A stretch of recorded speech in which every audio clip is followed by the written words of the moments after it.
got what we call iconic leaders.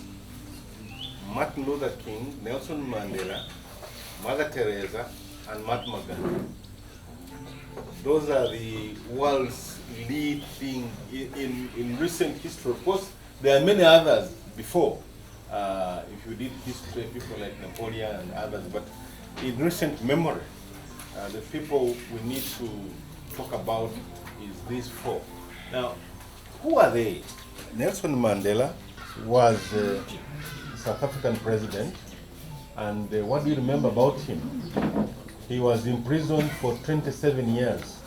When he had served 17 years, the whites told him, you can go, but as long as you don't fight us. And he said no. So after 27 years, he was fighting unfairness in society. Okay? Nelson Mandela is known as, when he was alive, as the world's first citizen, because he stood up. Can you imagine 27 years? Who is 27 years here today? Imagine all that life you have been in prison, and for a reason of equality among people. Okay? The other person is Martin Luther King. Martin Luther King was a minister in the church in the US. And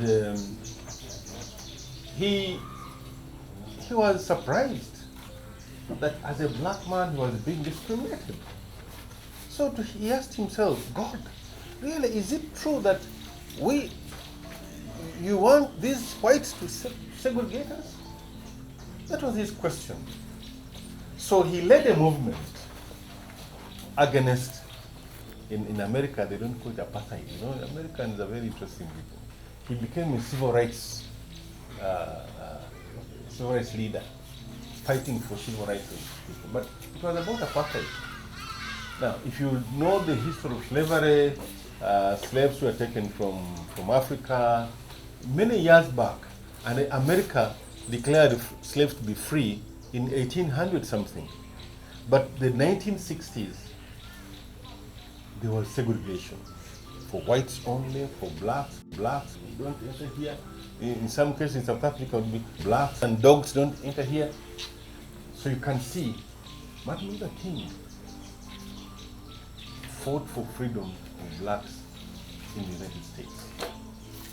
And it became so important that among the 7 public holidays America has, one of them is the Martin Luther King Day.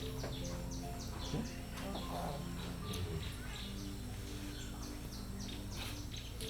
Then Mahatma Gandhi was an Indian, came from a rich family in India, went and did law in the UK, and then from there he went to South Africa, dressed, in a nice suit with a hat, like an Englishman. So when he got there, he was thrown off a train. They told him to leave the train, and he said no. That the coach he had entered was for whites only. So they told him to get off, and he refused. And they threw him off. He got an awakening. He realized, why do these white people rule us in India? At that time, in the, I think, 1920 something, the Indians were about 400 million, and 50,000 British were ruling India. He was awakened. He was awakened. Similarly, there is a lady called Mother Teresa. She's known as the saint of the ghetto. Mother Teresa was born in Eastern Europe, and she got an inspiration. You know, India, people in India are very poor. Largest number are very, very poor. So she left her country, went to India, in a place known as Calcutta, where you find the people and dogs and everything eating from the same source. And she became, let me call it, an ambassador of poverty. She was a nun, and so she had a calling to address poverty in the world. And she won a Nobel Peace Prize. We know what Nobel Peace Prizes are. Like Mandela did win one. Now, these four people, what is common about them is that they had a calling. They saw something in society, something being unjust in society, and they rose up to respond to it. They rose up to respond to injustice.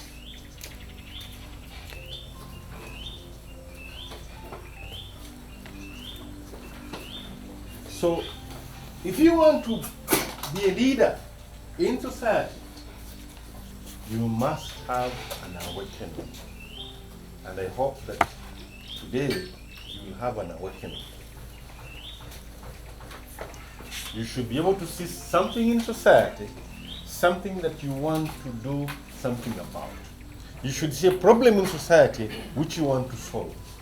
Now, you are entrepreneurs. What is it that you see in society that you want to solve?